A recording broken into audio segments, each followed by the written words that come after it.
Hello and welcome to Car Dealer Live. I'm James Baggett, I'm the founder of Car Dealer Magazine, and today I'm chatting to Stephen Eagell, the man behind the hugely successful Toyota and Lexus business that bears his name. Stephen, welcome to the show.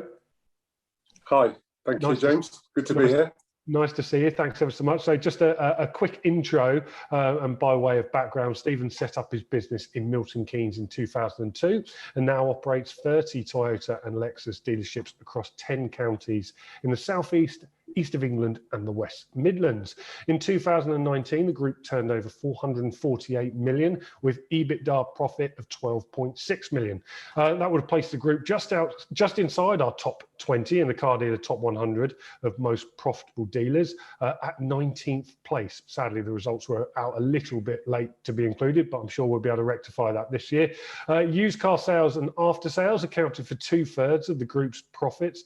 And in March last year, the group bought 2 more Lexus and 4 Toyota sites in the Midlands from Vantage Motor Group. Stephen, I've long wanted to have a chat. I've had lots of requests to get you on the show. So, I mean, perhaps we could just start with how you set up the business and why. Sure, yeah, sure. I can't believe actually it's 19 years has gone by. But I've been in the industry for a while. I started off in the mid-80s as a car salesman, worked my way up and to general manager and then MD of the group, but always wanted to have my own business. And I, fortunately, the sponsored operator scheme came along with Toyota at the turn of the century, and there was an opportunity there to go into that. Remortgage my house and put some capital in. I bought my first dealership in Milton Keynes in 2002. So May the 13th is our 19th anniversary, and obviously it's grown significantly since then. That must have been quite a risk back then. I mean, I know you're obviously betting on yourself, starting your own business, but remortgaging your house must have been quite nerve-wracking. Do you know what, James? It was exciting rather than nerve-wracking because, you know, I'd been in the role for a while, been a general manager, been a regional director, been a managing director of the group. And I'd always managed to make it work for other people. So I guess I thought, well, why shouldn't I make it work for myself? So, of course, there's a bit of nerves. You start to think to yourself, oh, am I doing the right thing here? You know, what if?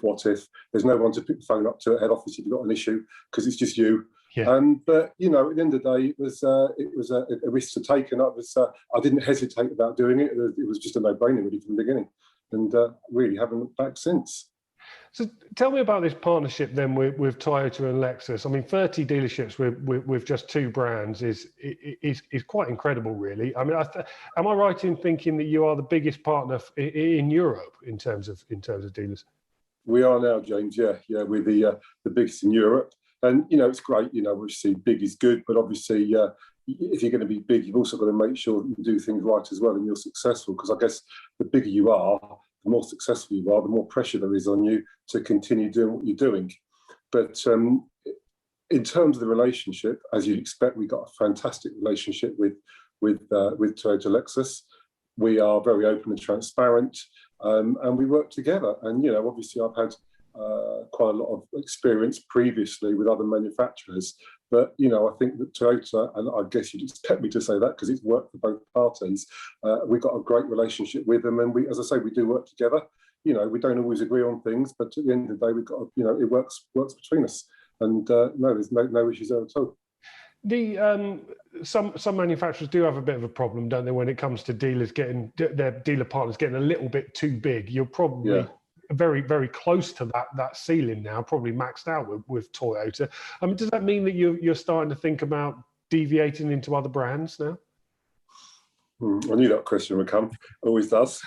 No, at this stage of the game, look, we've still got a lot to do. Rather than just growing for the sake of growing, we can still fine tune what we've got.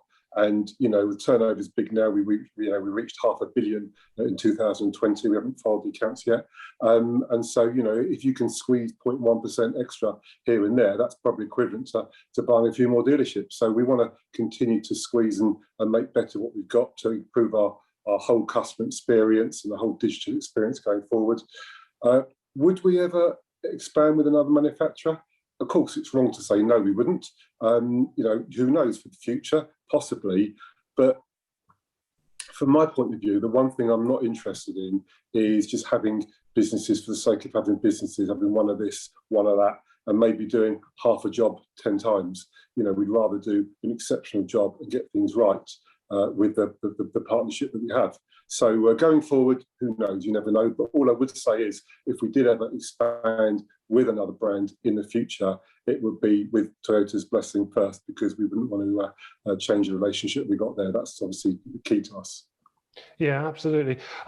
Stephen, you've built an incredibly successful business. We talked a little bit there about the 2019 numbers, which were very impressive, putting you inside the top 20 of the car dealers, top 100 and most profitable dealers. It's something that a lot of operators look in on your business. We're quite envious, really, and would like to know how you managed to achieve it. I mean, without giving away trade secrets, what is your secret to success? James, I think this industry is, sometimes we can all overcomplicate it. We just like to keep things simple. We do things simply. We really have a couple of key things we look at. Number one, we need to constantly be looking at giving the best possible experience to all of our customers at every single touch point in the business, and learning when we get it wrong. And number two, we need to concentrate on selling, sell, without spending too much along the way. And I think, that's all down to people, the coaching, the culture within the business, but it's all down to people.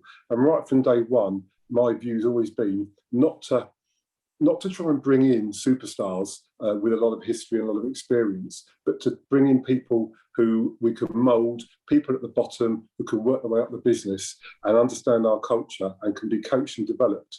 So if you look at the business now, we've got just over nearly 1,100 staff. The whole team's 1,100. We've got about 156 managers across the whole group. That includes sales controllers. Out of those 156 managers, I think off the top of my head, there's 3 of them that we recruited.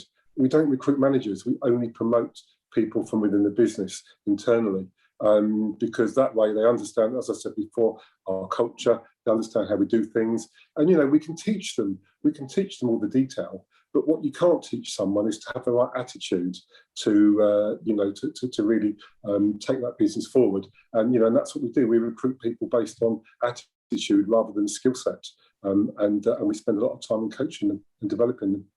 What's the mantra your staff work by and yourself? I mean, when we talk about that culture, what do you like those people to really start to think about every time that they're in the business?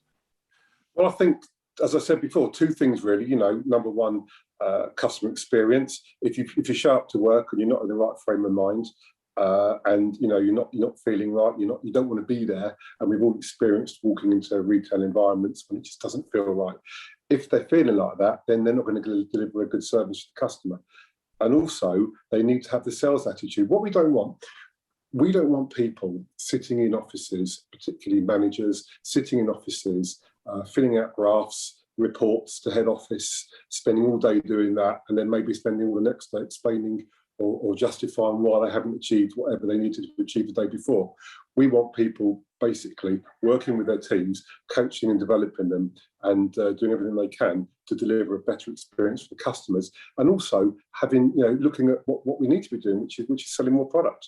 So that's what we try and do. I mean, if you, as an example, across our businesses, not one of our sales managers or sales controllers has their own office. We don't have offices for managers. They sit with the sales team. So you have the whole sales team, sales controllers and the sales manager in one environment. Obviously, the last year has been a bit difficult with COVID, and where we overcrowded, we had to move people into different offices for social distance reasons. But normally, they just sit together as one team, because that way the manager is involved with what's happening on a day-to-day basis, and they can hear and see, and they can smell out a deal. They can just feel if anything's not right within that environment, rather than maybe being given a report on what happened. They're not actually there to physically experience it. So we'd like to keep things simple, really, James. That's it. Just try and keep it simple. Looking back at your previous career before you started your business, was there anything that you thought back then is, when I start my business, I definitely don't want to do that, and something that you like to stamp out in your own business? Yeah, do you know what? There's a few things there. Yeah, I mean, it's funny because when you look back over the years, you learn a lot from different people, but you also learn a lot of what not to be doing. And that was, I guess, one of the reasons that I wanted to start my business, because I sometimes felt frustrated because I was held back from doing what I wanted to do. And I think a lot of the time, some of the things I was doing weren't really adding value to the business, but they were more things that you had to be seen to be doing, more political things, just to go with the flow and play the corporate bit. But really, there were quite a few things there that I wanted to change. For example, I think, and it's wrong to say it happens, I don't know what happens in other businesses, but I've seen it happen before, whereby, as I said earlier, my view has always been to give people the opportunity to develop them within the business. And I think you do get some businesses whereby people are nervous to recruit someone that's better than them, and if someone's performing well, they're nervous because they're not confident in their own role. Whereas within our business, I like to think that our guys and women are really comfortable with that, and they really enjoy it, and actually they see it as an accolade. So if they recruit somebody and then that person moves up the ladder, it's an accolade to them because they've done their job. So what do you spend your days doing, Steve? I know the group's grown quite considerably, especially in the last year. Do you still get to manage to get out there to see all those dealers and visit them yourself? Oh yeah, definitely. No, I love being out there. That's what I like to do. I like to be out there and see the people and talk to everybody and just be part of it. That's why I guess over the last 12 months it's been pretty frustrating for me, because for obvious reasons I haven't been out and about as much as I wanted to be. And that's important. It's important to be out there. And when I go to a dealership for a visit, I don't have an agenda. I don't have a clipboard with 20 different things I want to look at. I just show up and have a chat really with everybody, and you just pick up so much from that. You cannot beat being there and seeing and feeling what's happening. And I guess I find it more frustrating now as well.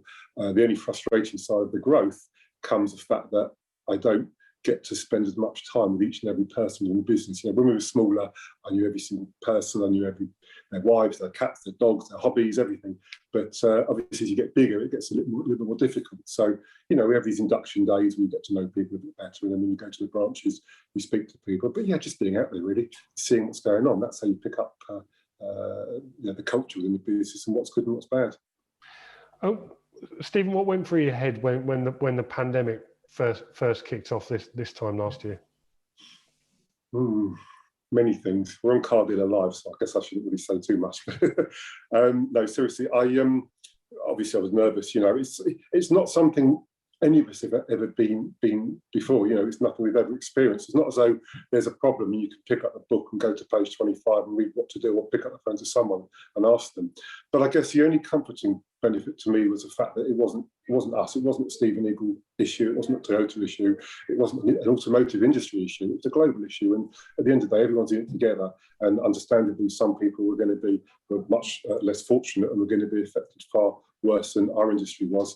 But I was nervous, very, very nervous. But obviously, I said, we got the team together. And he said, right, we've dealt with many issues in the past, and we'll get through this. And the one thing I did do was put a positive attitude on it and try to look for the positives within it, what we can do to make things better going forward. And that's, in a way, it's actually worked. When did you realise that it was actually going to be all right?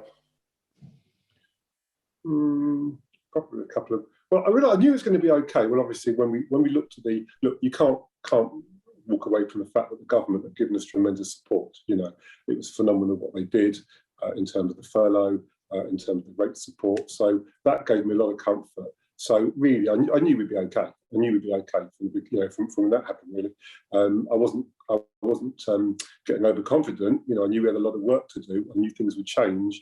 But I knew we'd be fine going forward, because also I knew we had the support of Toyota behind us as well. A global force like Toyota, you do feel comfortable when there's a problem being in a close partnership with them. And how did the year pan out for you? Well, actually, we had a record year last year, 2020. We haven't filed our accounts yet.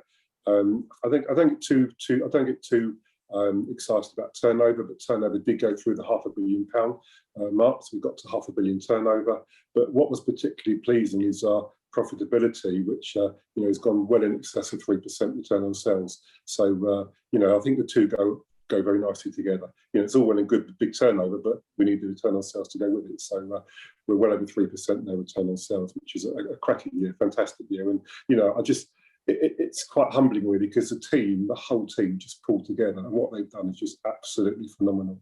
And I can't praise them enough. And it's just incredible to see really how they've all pulled together, and the attitude, the positive attitude they've all had, just been phenomenal.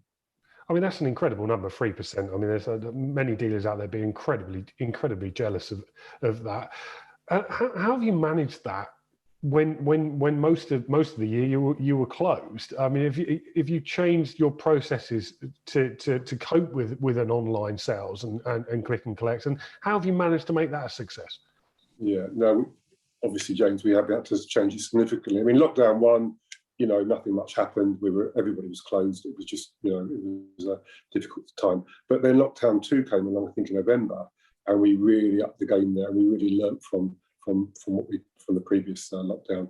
And it's our whole digital offering. It's completely transformed. I mean, I like to think we've probably moved the business forward in the last 6 months by about 6 years. In terms of the digital offering. I mean, we're doing what we're doing. I don't know, 6,500, 7,000 videos a month at the moment. The way we've adapted to this click and collect has just been incredible. This year we've had a phenomenal start to the year, even though we've been shut for the whole year. I mean, new car sales this year are slightly back. I think we're 5% back on last year. However, we did buy the West Midlands businesses, so if you remove them on a like-for-like basis, we're about 15% back. But what's been incredible is the used cars. Used cars are 15% up year on year. When you remove the West Midlands businesses, you look at like-for-like, we're actually 1.7% down on a like-for-like basis, but the doors were shut. So, it's just incredible how we've moved the business forward.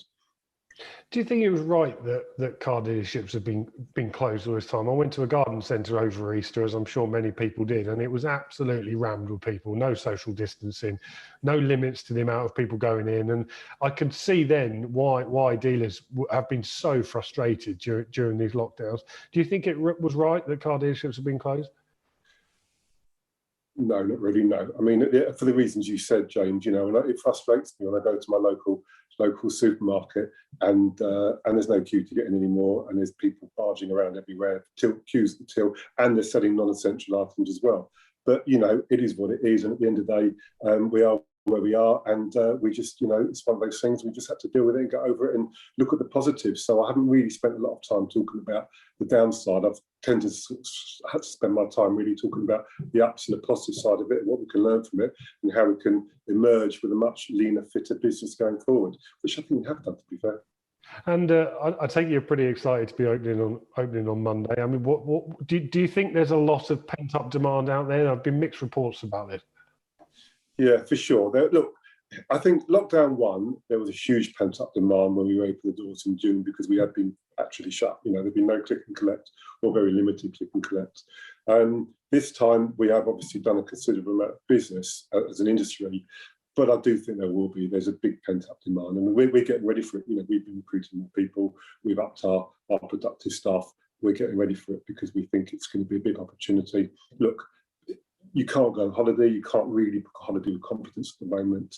You can't, up until now, you haven't been able to go out to a restaurant.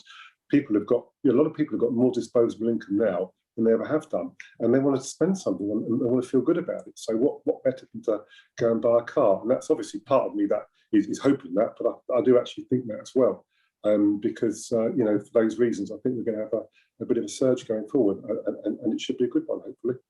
What do you think will happen then to new car sales for the rest of this year? I mean, reasonably positive news for March. Obviously, I mean, it was compared to a month last year that was down considerably. But what do you think is going to happen for the rest of the year? I think it's going to be fairly buoyant. I think we have a buoyant rest of the year. I think we've got a good opportunity in Q2 to catch up the shortfall from Q1, and I think we have a very, very busy Q3. And I think it's going to be a positive year for the industry on new car sales and on used car sales as well.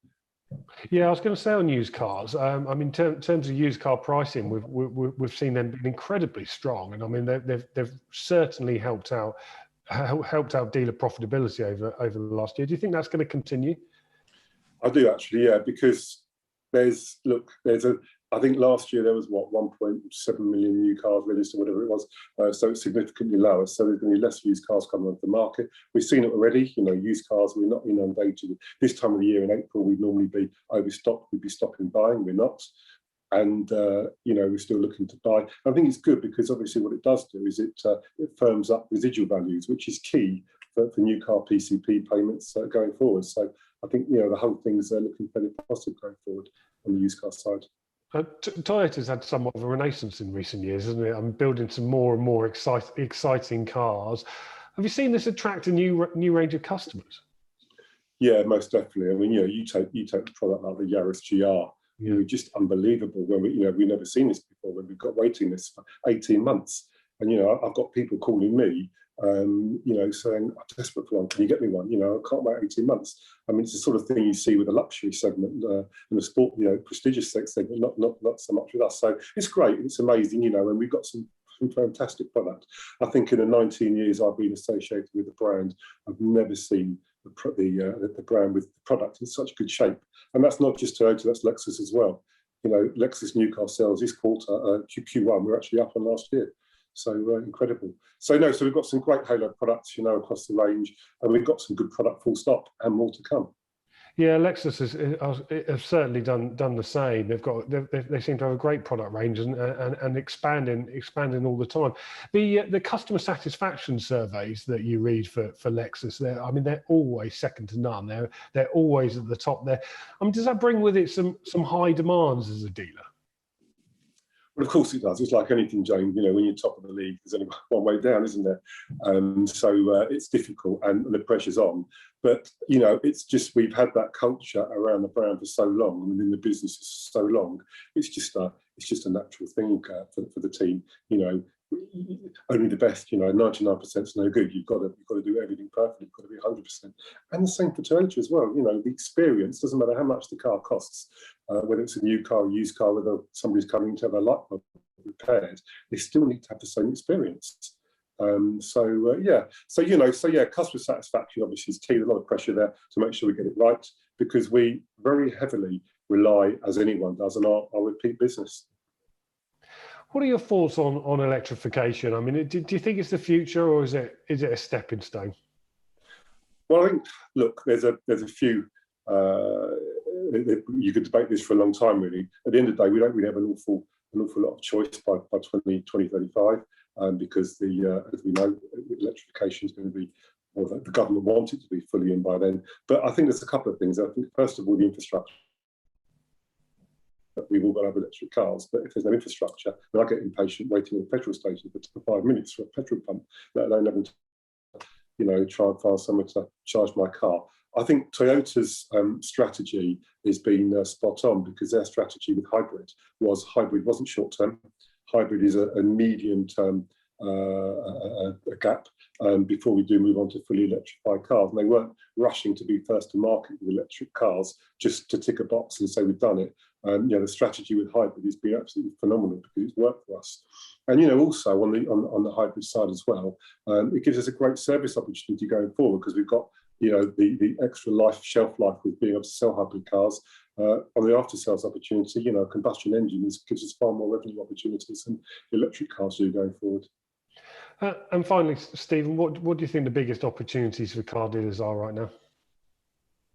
Well, the biggest opportunities really, I think, are, certainly what we're looking at is, as I said earlier, I think we've learned a lot over the last year with the pandemic. And hopefully we're over the worst of it now. And if things go back to normal, it would be very, very easy, it would be, for us all to go back to our old day jobs. Whereas actually what we need to do is continue to adapt. And that's what we say internally. We just need to continue doing that. We need to modify our new sales process in terms of our whole digital offering. And we need to also do that alongside going back to how we used to do things as well, which should give us a great opportunity on both sides. So I think they're the opportunities. Really. The opportunity, as I said before, this industry, we can overcomplicate it. We can look at too many things. But I think we just need to concentrate on doing the basic things really, which is getting the sales process right and making sure that all of our customers think that we're great, have a great experience when they're with us. Stephen, thank you ever so much for taking the time to chat to us. Congratulations on such a successful business, and I look forward to chatting again at some stage in the future. Pleasure. Thanks, James. Good to be there. Really, really nice to see you. So thank you ever so much to Stephen Eagell there. For more Car Dealer Live like this one, you can log on to cardealermagazine.co.uk and click on the Live tab at the top of the page. I'll see you next time. Thanks for joining us. Goodbye.